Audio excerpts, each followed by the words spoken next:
Hello. Then, now, Countdown to the queens. Episode number 500. forever. Looks like hell froze over. Without any more further ado, Together. let's jump straight into the show. Hello, I'm on episode number 28 of the TEW IX Challenge Run. We're here for Friday, August 23rd, 2024. We're fresh off SummerSlam. We've had the Raw follow-up, we've had the TEW follow-up. It's time for the SmackDown side. A side that does see the crowning of a new World Heavyweight Champion. We have Xavier Woods did it. He finished the story, the New Day prophecy is complete. He's now the World Heavyweight Champion. Him, Big E and Kofi, now all officially a member of the SmackDown roster. So we'll have to see what they get up to when they open up the show tonight. Plus, Baron Corbin challenges Sami Zayn for the United States Championship. We'll hear from the former World Heavyweight Champion Swerve Scott, as well as Women's World Champion Dakota Kai.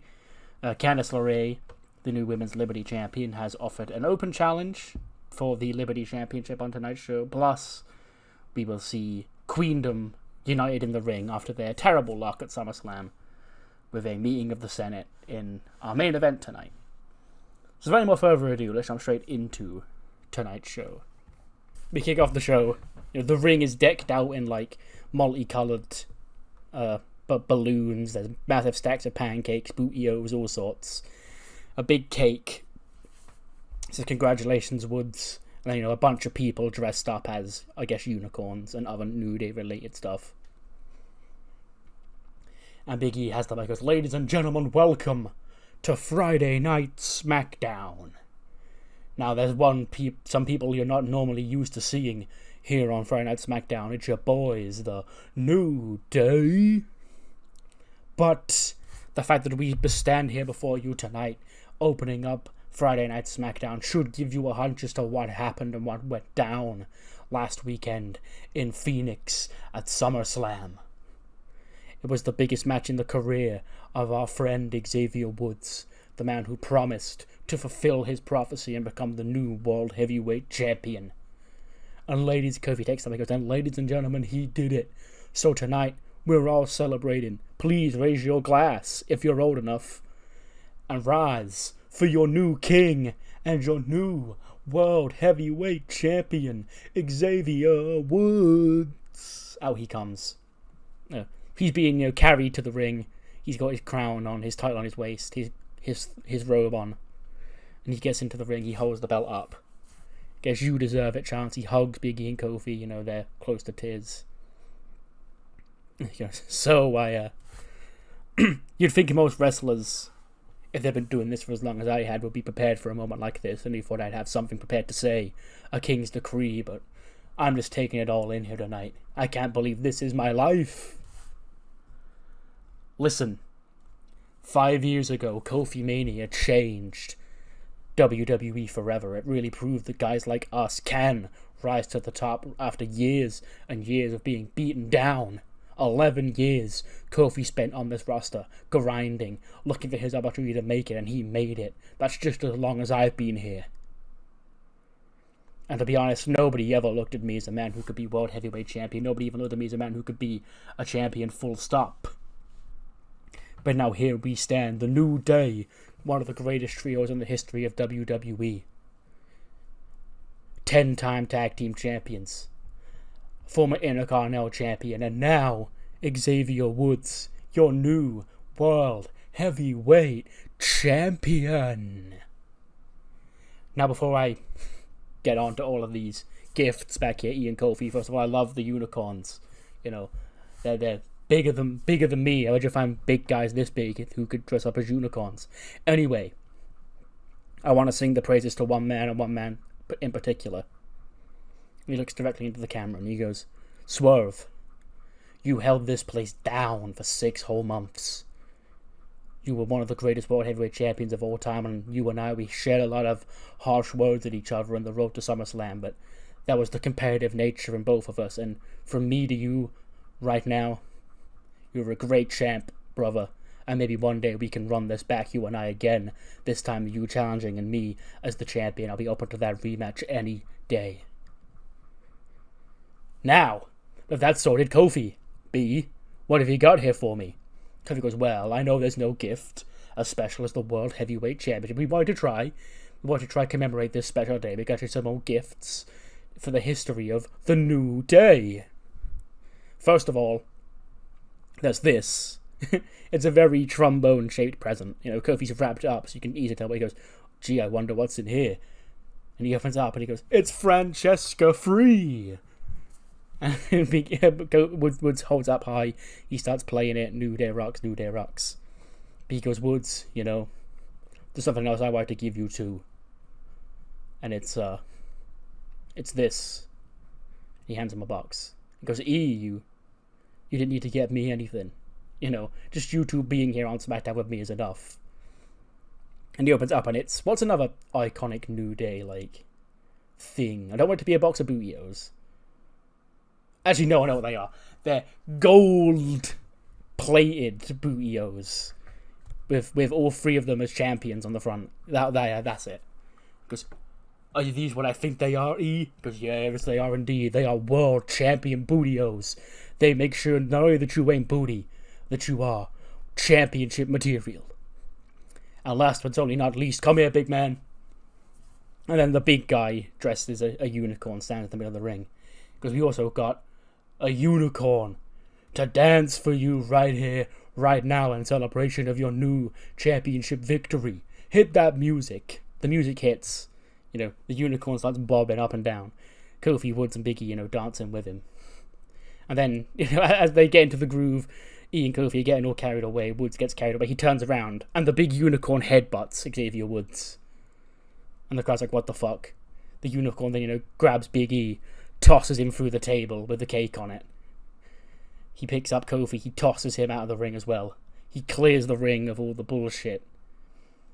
And then he takes his hoodie off. And it's Drew McIntyre. He strips himself of the damn unicorn costume, rips it up, tosses it to the side, spits on it. And then he backs into the corner. 3, 2, 1. And he claymores Xavier Woods. Boos echo around, so he keeps up. He takes in the boos. He picks up the World Championship and he squats over Xavier Woods. He went, congratulations, Woods. You finally did it. You had to get rid of me to get it done.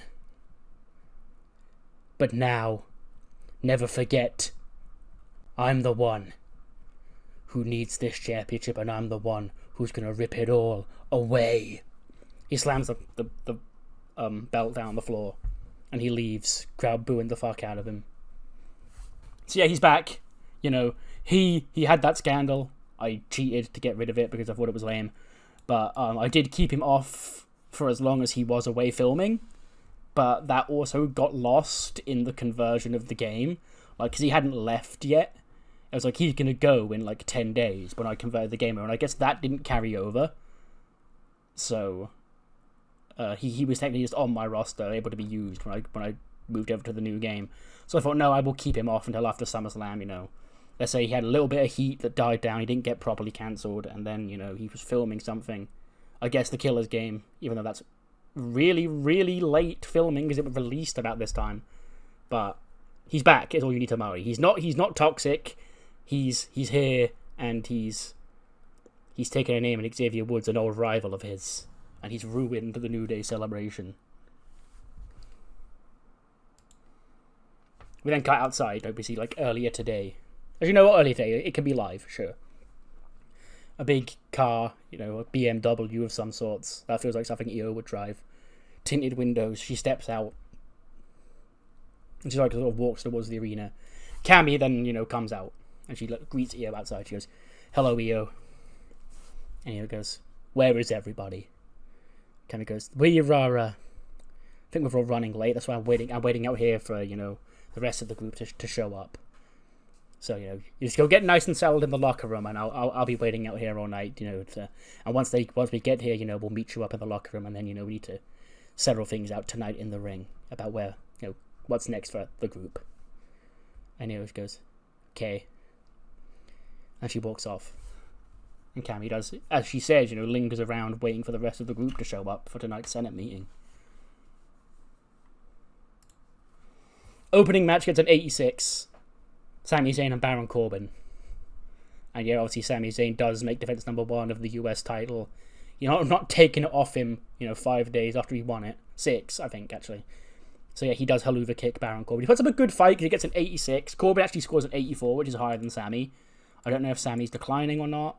No, Corbin is actually. Okay, sure. But yes, Sami Zayn does make defense number 1 of the WWE United States Championship. After the match, Baron Corbin gets to his feet, and in a sentence I never thought I'd say, Sami Zayn and Baron Corbin do shake hands out of respect. When all of a sudden, this used to be touted as the least anticipated match in SmackDown history all those years ago, and now we're here, 2 kings shaking each other's hands. But anyway, as they are jumped by, Neville jumps Sami Zayn, Grayson Waller jumps Baron Corbin, and they start beating their respective rivals up. Waller goes outside, he grabs a chair, he starts wailing on Corbin. Neville locks Sami Zayn in the rings of Saturn. He passes out. Then Neville gets to his feet, and he sort of just glares down at Sami Zayn. Glares down at the US title. Waller's, celebrating, going mental. And he spots Neville. He goes, "Alright, lad, yeah, we did it." And he goes, high-five Neville, and Neville just sort of glares at him. Glares at his hand. Just shakes his head, and then rolls out of the ring. Because, obviously, despite them having 2 common enemies in this ring, I can't think of 2 people who'd get on less than Neville and Grayson Waller. Well, I say, get on less. Well, the hate goes one way specifically. We then cut backstage. Woods is being helped to the medical room by, doctors. Nicholas is there checking on him. When Kayla Braxton, walks up to Big E and Kofi, upset and angry outside. She goes, Kofi, we saw earlier on tonight, to kick off the show, your new World Heavyweight Champion celebration party was ruined. And he goes, ruined is an understatement, Kayla Braxton. This was the New Day are only going to have this moment once in their life. It's supposed to be the greatest day in the history of this group, and Drew McIntyre made it all about himself. What, because, he and Woods had their thing all those months ago because his day was ruined back in Scotland? We're not going to let that fly. You don't get to disrupt our boys' celebration on our first official night here on SmackDown. I'm throwing out the challenge. Drew McIntyre, you think you're some sort of big tough guy, huh? Well, I'm big. They call me Big E. And tonight, if you're not a coward, I'm going to Big E whoop your ass into the ground for what you did to our boy. And then Big E storms off. And then Candice, she's in the hallway, putting her jacket on, got a towel over her shoulder. She goes, well, it's been an awfully long time, about 13 months since Candice LeRae stood here. It's one of those promos where, she's walking through the hallway and, we follow her all the way through, by the way. Before I say that, it's been 13 months since Candice LeRae stood here on SmackDown as a champion. You all ripped me off against Rhea Ripley, and I may have let you all down, but at SummerSlam last weekend, I made up for it, and finally I stand here, Women's Liberty Champion. Now, as a Liberator and a Liberty Champion, I promise to be a fighting champion, Having this championship does entitle me to that 10 clause. If I make 10 defenses of this championship, I can get a shot at the Women's World Championship. So Dakota, my bestie, you better be watching these next 10 weeks. Because here I stand, Women's Liberty Champion. And I'm not going anywhere. Hit my music and we'll find out who's first to step up. And then she goes out there for the open challenge, which is answered by Fallon Henley. She's got a point to prove recently. And the match gets a 78. That's pretty good. You can see the method of how I'm trying to elevate Fallon Henley, recently. With the Ember Moon match and now this. Just give her these matches that she's not going to win, but it's the AEW method, basically. Give her these matches that she's not going to win, but she does well in them, so yeah. And she does do well here. 78 is good for Fallon Henley. But yes, it is Candice LeRae who does win. 907 with a Lion Salt to make defense number 1 of the Women's Liberty title. 84 for Candice, 55 for Fallon. Yeah, nice win for our new champion.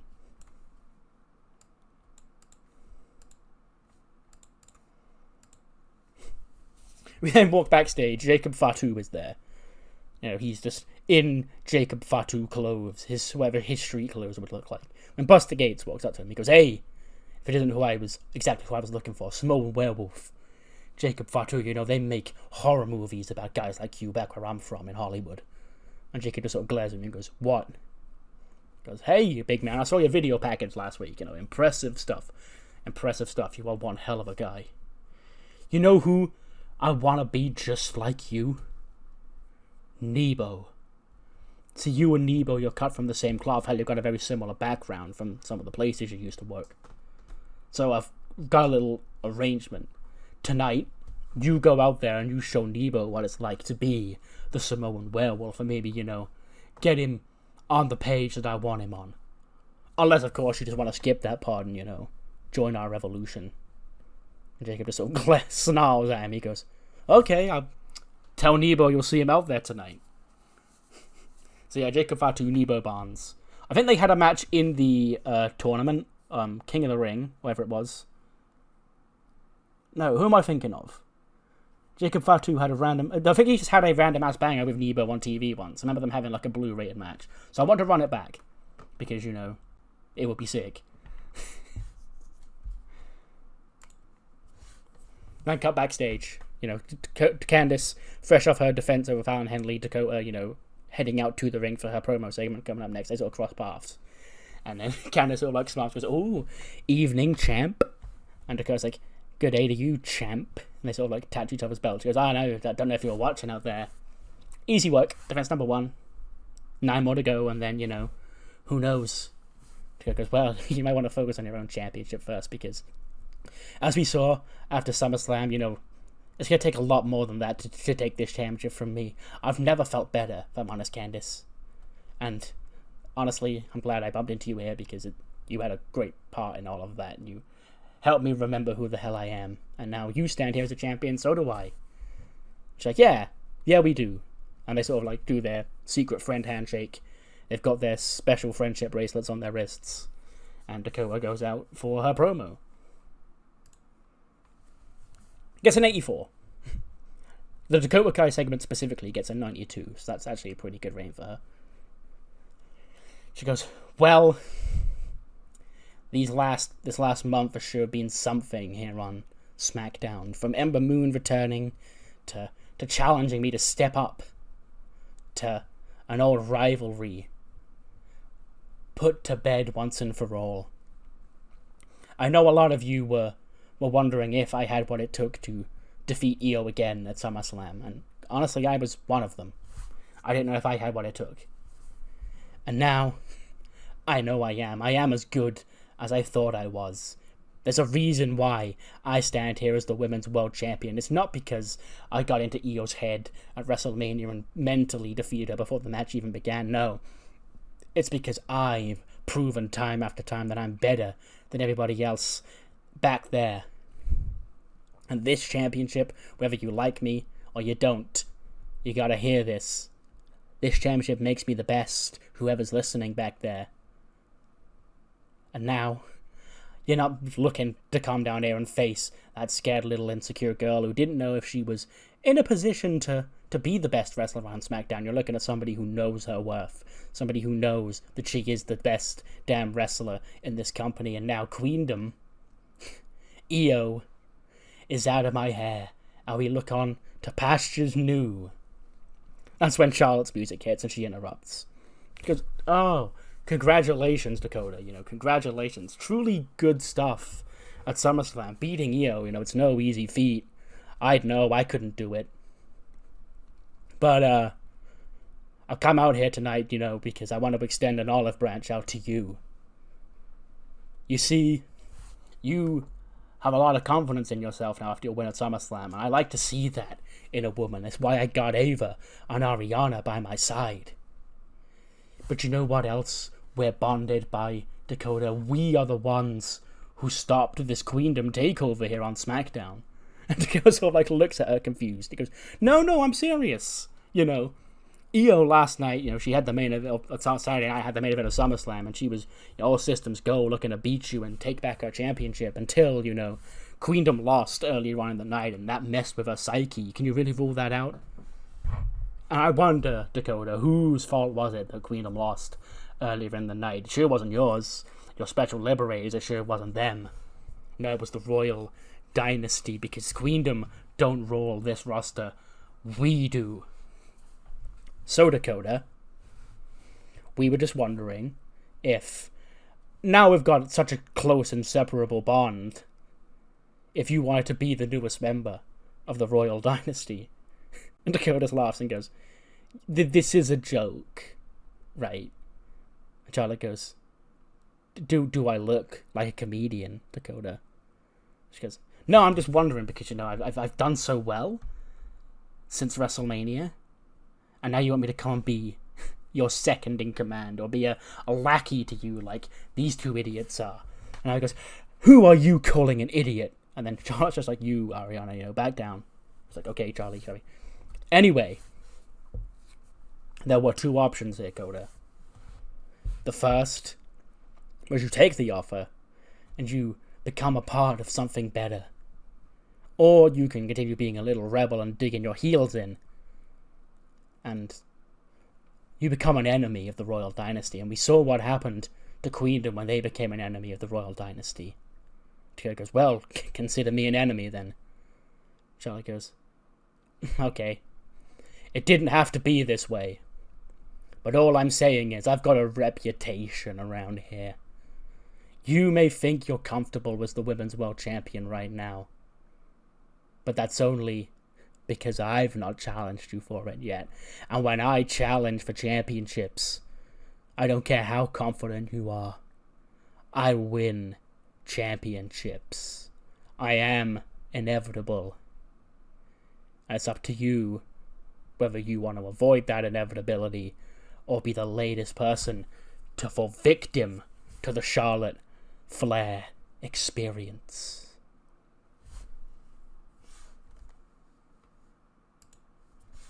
Then cut back to the women's locker room. Kyrie's there, you know, still down on her luck. When Ember Moon does walk in, goes, hey, Kyrie, you know, couldn't help but notice you're bugging again. I hate to see that for someone so talented, you know, all our years together in NXT, you know, we should be conquering SmackDown right now. So, I spoke to Adam Pearce, and how about tonight, me and you against Rascalz and Zelina?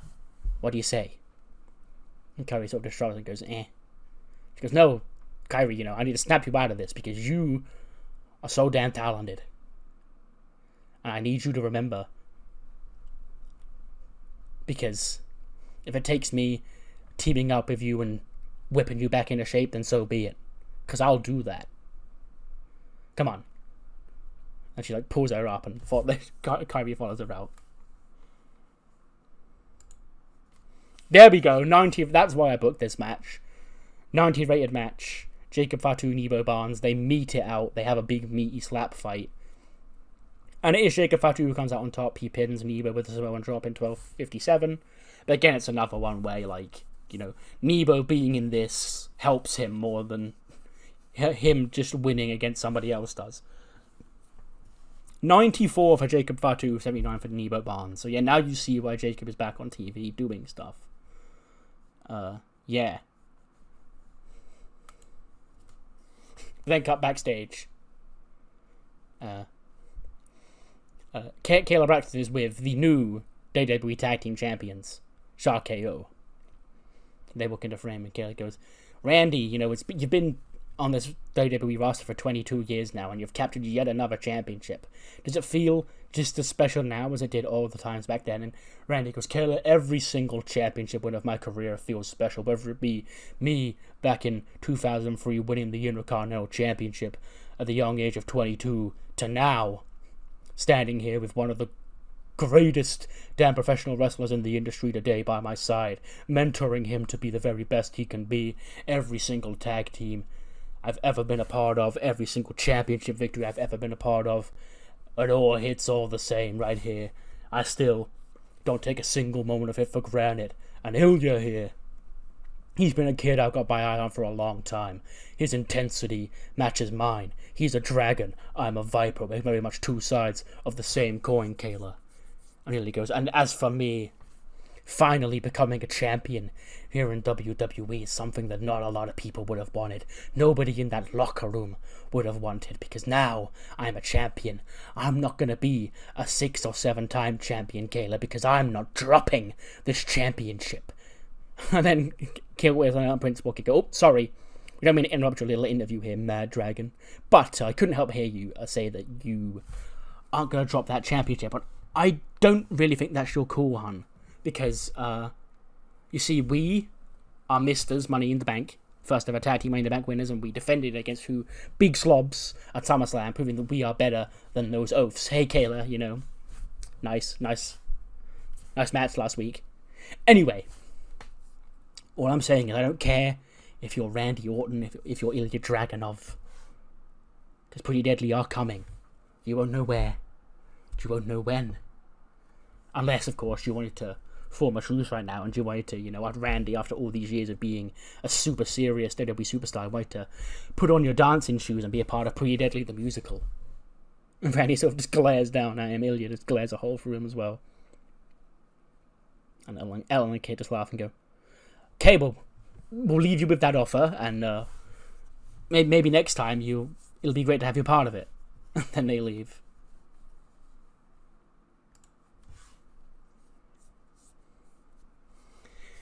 The learning tree setup is in the ring.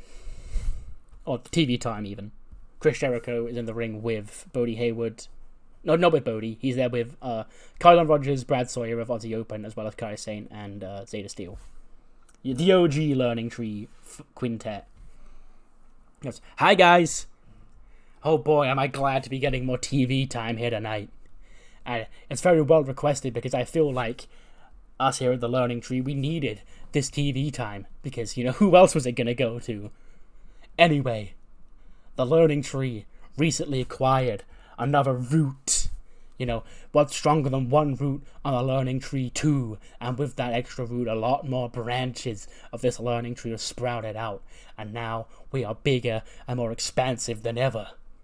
But first, we have to welcome the new stars of the Learning Tree, the ones who made this all happen. Please welcome, alongside a bunch of B-listers, a bunch of twigs, Bodie Hayward and Morgan Daniels.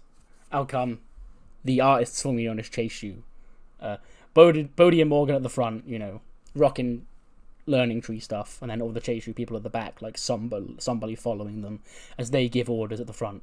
And they get to like the bottom of the ramp, they tell all the Chase U people to stop, and like they get into the ring. Joe goes, yeah, you know, you leave them there. B-listers don't get to enjoy the same amount of TV time as us A-listers do. And Bodie Hayward takes the mic. He goes, for 3 years, I was part of Andre Chase University. You wouldn't know it, though. You see, I was Mr. Chase's first star pupil. I was Mr. Chase's first #1 guy. But across the last few years, I fell out of favor with the university. I don't know why. Hell, back in February, I was nearly taken out and killed by the Mafia. And what did they do? They didn't care. They replaced me with a weirdo with a mustache. So, when I came back, I heard about this summer school opening. That seemed perfect for me to get my ass back to Andre Chase University. But only so I could sucker them in and have them fall victim to the new great learning tree here in WWE, Chris Jericho's Learning Tree. He hands the mic over to Morgan. She goes, when I was in NXT 4 years ago, I was touted, you know, as one of the future top stars of the women's division here.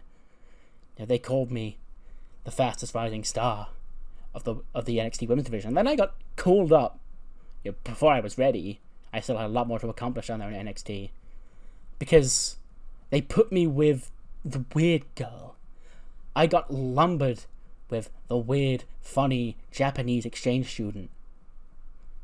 That was an anchor on my career.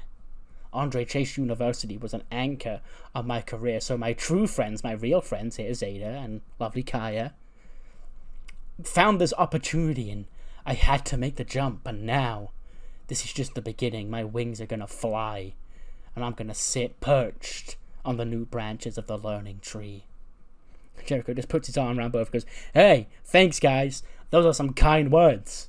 Now, if these B-listers want to stay out here, we can see what real A-list branches on this learning tree can do. So it's going to be Aussie Open in a tag team match coming up next. Somehow gets a 70. But yeah, the Labyrinth defeat Aussie Open. Andre Chase, quote-unquote, accidentally hits Brad Sawyer, and then Nathan Kelly pins him with the Sacred Stones in 5:47. 68 for Kylan, 70 for Brad, 63 for Drake Chambers, and 75 for Nathan Kelly. So yeah, our little treasure hunters here have picked up the biggest treasure of all. That is a victory over the learning tree. And obviously Jericho is furious, and Andre Chase at ringside, who's like shrugging his shoulders sarcastically, like, ah, damn, shucks. We then cut back to the Queendom locker room. Io's just sat there by herself. The door opens and in walks Cammy. And Io like sort of gets to her feet and like walks up to Cammy. She goes, Io, listen, don't panic. She goes, what? Goes, they're still not here. And Io just throws her arms up there and goes, are they coming? And Cammy goes, look, I've spoken to you, Tommy. You know, they're getting held up right now. But I promise they're going to be here. And tonight is going to be the beginning of a new era of Queendom. Tonight, Io, tonight we make things right round here, because SummerSlam, that can never happen again. Luckily, we still have, money in the bank. But hey, everything's going to be alright. Everything's going to fall exactly as it should.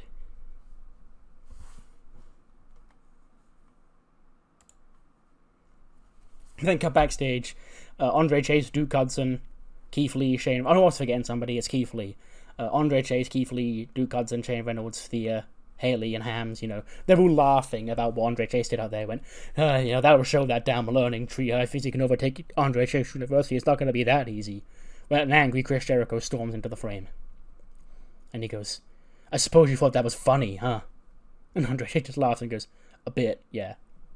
And then Jericho grabs a baseball bat out from a nearby garbage can, holds it up against Andre Chase's face. He goes, don't any of you put your hands on me. He goes, listen here, Andre. I don't even respect you enough to call you Mr. Chase. You're Andre now. And you work for me. The Learning Tree, we own you. If you want your precious little university back, maybe I'll kindly give it up to you. But this isn't the way you're going to have to do it, Andre. Because if you keep this up, I'll hold all of you hostage for just however long I want, until the end of the world, if I so please. You dig? And Andre Chase goes, I dig. And he just points to the bat, everybody else, and goes, you dig? And they also just go, yes. And he goes, great! Thanks, guys. Glad we could sort that out. See you next week. And he walks off.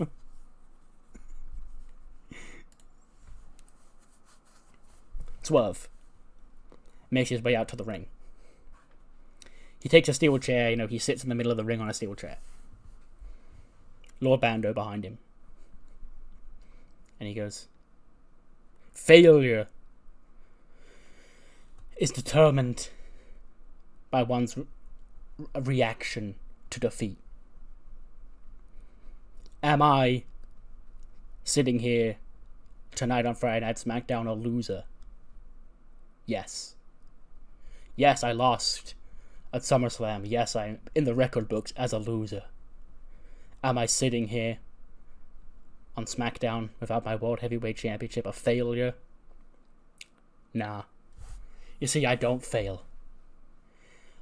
Sunday night, after all the great matches I've had that I fought with the toughest fights of my life, there's one fight that just so happened to be too tough for even me, and that's the heart of Xavier Woods. Now, he came out everywhere on tonight. I saw what happened to him, and Woods, I appreciate it. I appreciate the kind words you said about me, and you're damn right, one day you and I are going to do this again for that World Heavyweight Championship. Don't you get it comfortable with it.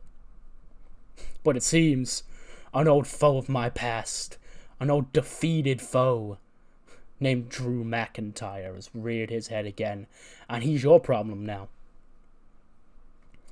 So Woods, from one man to another, with respect, you're gonna beat Drew McIntyre's ass, just like I did. You can't drop that World Heavyweight Championship not until we do this dance one more time. 'Cause trust me, Woods, your heart and your determination, it beat me last time, but next time I've got nothing to lose. Until we meet again, it's great seeing another one of us sitting atop the mountaintop here on SmackDown. Whose house? Swerve's house. He drops the mic. When he turns around, he's speared by Bobby Lashley. At MVP, he stands on the apron. Damon Kemp and Ronnie Hughes jump into the ring, and all three of the Hurt Business men start beating up Swerve. Lashley's got him in the Hurt Lock as Damon Kemp and Ronnie Hughes start assaulting him. MVP gets into the ring with his cane. He whacks the cane up against Swerve, and he's down. He goes, "Huh? You thought you could get rid of us? We told you, Strickland. Win, lose, or draw. The Hurt Business were coming for your ass. You better stay ready, because the Almighty is going to make an example out of you." Yeah. Boos echoing around for the Hurt Business after they jump Swerve here tonight. So yeah, I guess that was kind of a double turn, wasn't it? Wild. Yeah, Hurt Business, MVP and Lashley versus Swerve Strickland. What an insanely rivalry that I've had set up for a while, viewers of this series.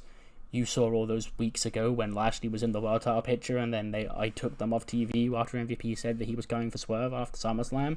You remember that, haha. Hey, Will Washington, how are you doing, buddy? Daniel Bryan walks into the dojo, and there he sees Pete Dunne looking angry, Miles Bourne, not listening, and then Oni, Dante, and Jonathan Gresham still doing their, standard drills. And Bryan goes, This is a disgrace. We should be standing as still WWE Tag Team Champions, but we're not, Pete, and we're not. We lost those championships because this dojo clearly isn't working the way that I was supposed to. Pete goes, "Oi, listen here.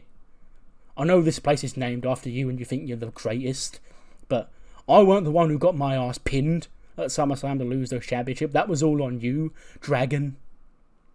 And Bryan you can see he's annoyed that Pete Dunne spoke up to him, but low-key there's a part of him that respects the fuck out of it. He goes, "Pete, we need to get those championships back, and if we're going to get those championships back, we can't be pointing fingers at either of us. We just need to be better next time. Now we know what does RKO are all about. And next time, we'll be able to stop them. We'll be able to counter it. So let's work on it now. Our counters to Randy Orton's offense. Who do I know that's just like Randy Orton?" Then Miles Bourne walks in and goes, "Hey, Bryan, I was waiting for us to get started." And Bryan just laughs and goes, "Perfect. Miles, go and give Pete an RKO." And he goes, "What, now?" And he goes, "Yeah. In the ring, now."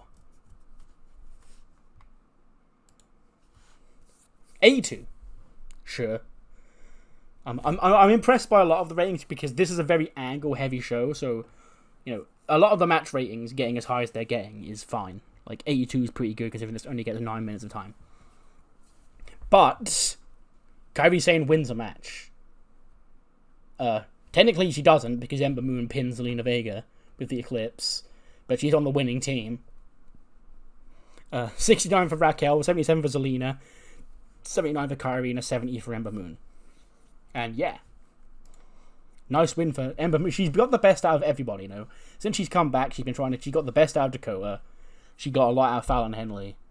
She gave Kairi a good showing last week, and now she's got her a win. So she's sort of come back and she's trying to raise everybody's game. Which, I will say that when I brought her back, the reason she wasn't on SummerSlam is because I had the crave locked in for SummerSlam. when I brought her back, and I just need a slot for Dakota to wrestle somebody at Evolution. And now, you know, we're after SummerSlam, now new creatives getting locked in. And having Ember on the roster has taken a spot away from somebody else who had a spot in an upcoming story, but now it belongs to Ember Moon, so sucks to be that person. I'll have to find something new for them to do, but yeah, Ember is now locked into creative after floating around wrestling Aaliyah for the last month. We then cut back. Candice and Dakota, you know, meeting up backstage. Candice like, hey, Charlotte, huh? She goes, yeah, you know, I know she thinks she can throw her weight around with every other champion around here, and I guess I'm finally the victim of this great Charlotte Flair experience I've heard so much about, but hey, I beat Io, I beat Ember, I beat everybody else who's in front of me. Charlotte's going to be just another name. I know she thinks she's going to win this, but hey, she's not. Then Tegan and Piper sort of walk up. Like, they've got, like they're dressed, like, they've got jackets on, like they're about to leave the building. I'm like, hey girls, where have you been all night? You know, we haven't seen you. And Tegan says, yeah, champions meeting, I guess, huh? And then they sort of look down at their belts, sort of like, oh, right, sorry. She goes, anyway, me and Piper, we've got to sort stuff out with Becky on Raw. And, yeah, we just spoke to Adam Pearce. And then goes like, it's great, you know, because Becky can come over here on SmackDown now. She floats as the Women's Tag Team Champions, and you can get those championships back one way or another. Piper goes, yeah, we can. Or, you know, we can do something about it ourselves. You know, because the New Day, you know, they're now part of SmackDown, you see. And it's good, because, yeah, you know, it's great to have guys like the New Day around here. It's always great to have their positivity around here, but, you know, weren't they trading people over to Raw for the New Day? And then Tegan and Piper sort of just, like, awkwardly look at each other. And then Dakota sort of expressing pain and goes, wait, you're going to Raw? Because I just think that it's best for us. You know, over here where we'll be the other two members of this group without the championships, and over there we'll be within touching distance of the Women's Tag Team Championships for now. And then Dakota's like, well, you can't leave, you know. You can't just leave us hanging like this, you know, after all of we've been through. No, we've got to send you off. Okay, this is a big moment in our friendship. Okay? We can't leave. We've got to throw a celebration and goodbye party for you. Okay? Come to mine next week and we'll send you off from SmackDown the right way. And Tegan just sort of laughs and goes, you know, Dakota, last year, when I first joined Queendom, I never in a million years thought we'd be standing where we are right now. What a hell of a ride it's been. I love you. And then Tegan and Piper have a hug. Oh, Tegan and Dakota have a hug. They hug Piper as well. And then Dakota goes, cool, so I'll get it all set up, you know. We can't just have you leaving on us without a goodbye. And they go, yeah, well, we've got to go now. Okay. See you next week. And they leave. It's a bit of a solemn ending. You know, Tegan and Piper are off to Raw in exchange for the New Day. I think somebody else will go to Raw at some point from SmackDown as well. I don't know who that is yet. Shooting, I don't know who that is yet, because I only knew Tegan and Piper were going over to Raw. But yeah, a big divide in the group here. Who knows? But if Tegan and Piper win the belts back, they can come back over whenever they want. So Charlotte then watches that on a monitor backstage in Gorilla. Ariana Grace is like putting up pieces of paper on the background. Charlotte just shakes her head and goes, "Can you believe this? A goodbye house party. Though she's the women's world champion and she's too busy focused on wishing her friends goodbye and a nice women's house party. Can you believe her?" And then they turn around and Ariana's piece of paper is like Charlotte Flair's championship celebration house party. She's like, how is it behind her back? Goes, oh yeah, Charlie, I can never imagine such a thing. And Charlotte goes, what's in your hand there? She goes, oh, this, it's just, you know. And she like scrunches up into a ball and eats it. And goes, fiber. And Charlotte just looks at him in disgust and goes, you're weird. But anyway, you got a match tonight against Shayna and Carmella. You know, guess they're not happy that with our payment on their attack. So go and sort them out. And then she leaves. And then Ariana sort of like turns away from and goes, can swallowing paper, is that bad for you? And Ava just goes, get out into the ring. 70 rated match. Shayna and Carmella do pick up the win over the Royal Dynasty. Shayna submits Ariana Grande to the Kirifuda clutch in 7:03. 69 for Ava, 70 for Ariana, 80 for Shayna, and a 71 for Carmella. So yeah, Ariana Grande is now outscoring Ava Raine. That's good. I mean, no disrespect to Ava, but Ariana is definitely, the character here. Ava Raine is definitely the third wheel. Not even that, because she does serve her role. She's, the straight woman to Ariana's goofball. But I don't know if you can tell, I have a lot of fun booking Ariana's segments. So yeah. She's one of my favourite characters on this brand right now. Just saying. Randy Orton and Dragon, our video package. I know we've seen them earlier on tonight, but a backstage segment. But we can run another one.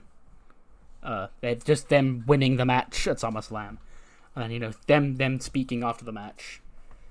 They're their live reactions to win the belts after SummerSlam, and we'll face any and all comers. This tag team division has been growing stronger recently. Now with us on top, we'll be the ones standing tall for a long time. So next week we'll defend the WWE Tag Team Championships against whichever team wants to step up. So yeah, open challenge next week. 83 rated match, sure. Drew McIntyre beats Big E in 14:58 with a Claymore. 73 for Drew. I guess he's kind of rusty. Says he's off his game as well. Yeah. Says he's off his game. Yeah, and I guess he's not wrestled in a while, but the game doesn't really know that. But still, yeah, sure, he's rusty. But he gets an 80. So yeah, Drew McIntyre back and winning on the same night. What a night it is to be him. He would be on the thumbnail of this episode if I didn't want to, not spoil that he was here. So yeah, it'll probably just be Xavier Woods with the world title. Next week, we have 2 tag team matches set for next week. The first being, as we just heard, Zarkeo will be here and they will be defending the WWE Tag Team Championships in an open challenge against whichever tag team wants to step up and take that shot for the WWE Tag Team Champions. Plus, after the encounter earlier on tonight, it is now official. Despite his personal feelings on the man, Neville will have to be the tag team partner of Grayson Waller next week when they face the team of Sami Zayn and Baron Corbin. We then cut backstage to Neville just stood around. I don't even know what he'd do. Just standing around like a little fucking elf. And Grayson Waller and Aaliyah walk up to him and Waller's all obnoxious. He's all shoulder pats him and goes, "Hey buddy, how you doing?" Neville just sort of turns his head slowly around and glares at him. He goes, easy little guy. I just wanted to say, got off on a bit of the wrong foot out there earlier on tonight. I don't know if we've really fully met. Hi, I'm Grayson Waller, Aussie icon, star of SmackDown, next United States champion, all that. But we're teaming up next week, so I just wanted to, see if you've got a game plan, see if we can get on the same page. And Neville just glares at him, just goes, "Stay out of my way." He just walks off, and then Aaliyah just sort of walks up to Grayson Waller, hugs his arm and goes, "He's a bundle of sunshine, isn't he?" Yeah, he's English though, and they're all like that. Cammy approaches Io and Gorilla, and all the rest of Queendom, they're here. She goes, "Io, it's fine. Crisis averted. We're here, and we're good to go." And Io goes, "Yeah, glad. It's time to sort this stuff out." And Cammy goes, "Hey, Io, before you go out there, I just like to, before they get here, just you and I. We've been through a lot together. I promise you, Queendom will be stronger than ever after tonight." And Io just sort of does sort of smile and is like, "Thanks." And then Cammy does kisses her on the forehead, "Go get him, champ." And then Io's music hits and they go out for the Senate meeting.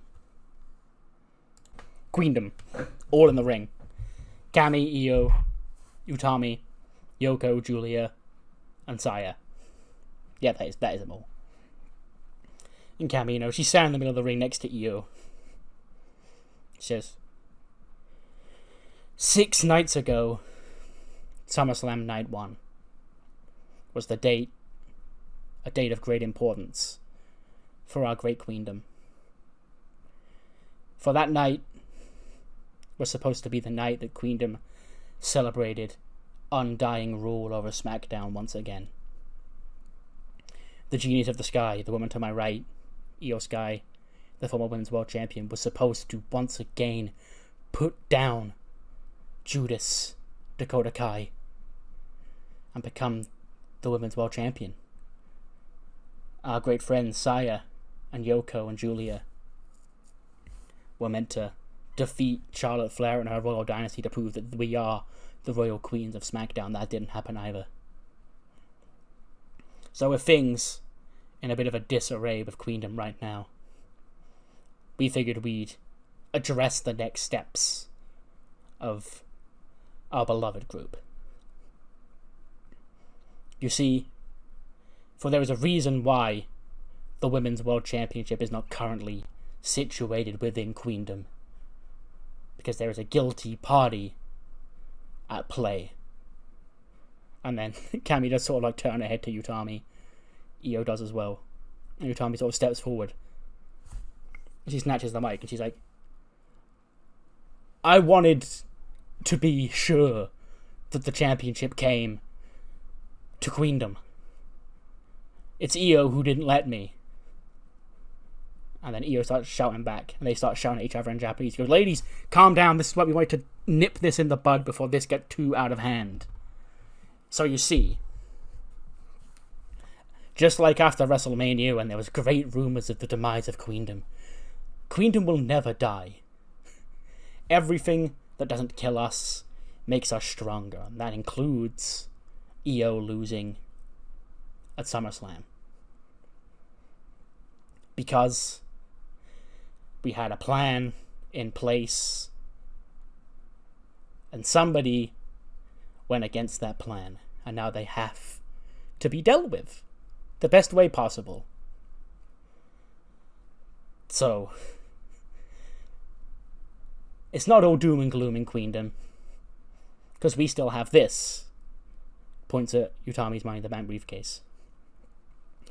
This briefcase is a physical embodiment of a championship opportunity. Utami Hayashishita can cash that in to become the Women's World Champion at any time. But when you're Queendom, sometimes being the Women's World Champion isn't enough. Sometimes you strive for more. You strive to rule over this Queendom with an iron fist. And sometimes you can't do that when other people are in the way. Make no mistake about it, that money can buy us the Women's World Championship whenever we want it. But sometimes you learn in life there's one important lesson. It's that money can't buy you everything. But the things money can't buy can still be taken with power. Cammy drops the mic, and a very large woman has appeared in the ring. And Io sort of like turns around, she notices her. She looks at her all confused. She turns back to Cammy, looks at her confused. And then Utami smacks Io in the face with the Money in the Bank briefcase. Like, picks her up, throws her to this large woman, hits her with a big choke slam. And Saya, Yoko, Julia all join in. And we get an assault on Io. Cammy is dictating traffic here. She's like calling for the big woman to toss Io outside the ring. She does. Yoko and Saya pick up the steel steps, ram them into Io. And they slam her through the announce table with a big power bomb. They being, the large woman. And then Utami grabs a steel chair. She sits on the steel chair in the ring, like orders Io to be brought back into the ring. A steel chair goes underneath, and then Utami does deliver a concerto to Io. And then out of Cammy's pocket, she pulls the mask, that Io wears, and she holds it up high. And she goes, so now everything is in place. Everything is as it seems. Everything is where it needs to be.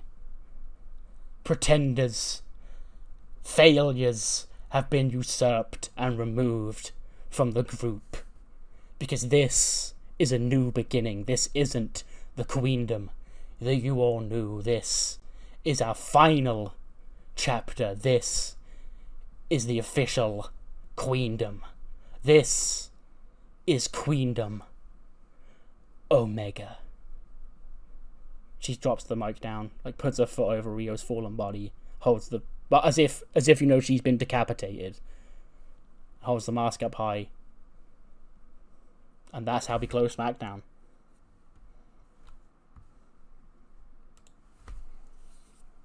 Avery, sure, we'll take that. Yeah. What matters more is what you thought of the show.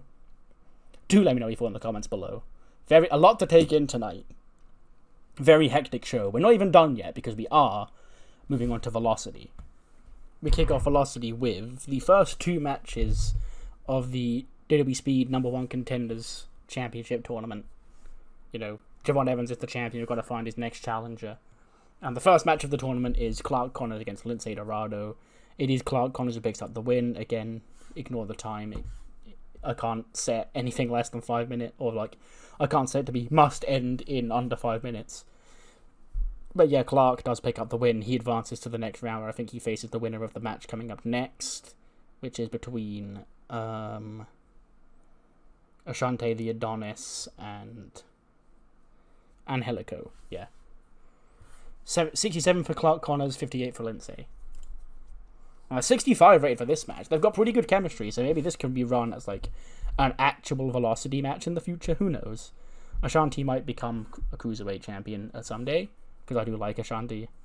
But, you know, the title is busy right now. But Ashanti does pick up the win here over Angelico, another guy who I do like. So, you know, just because they're in Speed doesn't mean I don't like them. If anything, I'm using it as a showcase to platform people that I don't get on TV every week. 74 for Ashanti, 68 for Angelico. We then cut backstage. Sho Funaki is standing on a box backstage. It can only mean one man is being interviewed, and that is, of course, a 7'3" giant cruiserweight, Andrew Everett. And obviously, you know, the comical shot is that Funaki's on the box, holding the mic straight as if he was like interviewing Andre the Giant, but Andrew Everett's head is like a foot below. But, you know, we no sell it, because of course he is a giant. And he says that it's great, you know, it's time for a giant cruiserweight to make his impact on this brand once again. This place has been missing his giant footprint, and he can make his way back up the ranks when Hideo Itami just sort of walks past and just glares a hole through him. And they have a match coming up next. Gets a 66. Hideo knocks him out as well in 13:01. Yeah, I guess with a GTS, but you know. Actually, no. Nobody in this company is using a GTS right now, are they? I forgot. So yeah, he can use the GTS. He beats him in 13:01 by stoppage. 65 for Hideo, 54 for Andrew Everett. Then get a quick promo from LA Extreme backstage. I guess Jorge does the speaking here, even though Santos is good at English as well, but Jorge is probably the better promo. He says, congratulations. Congratulations, Dragon's Dojo, you got one up on us. But as far as I last checked, that makes you one and us one.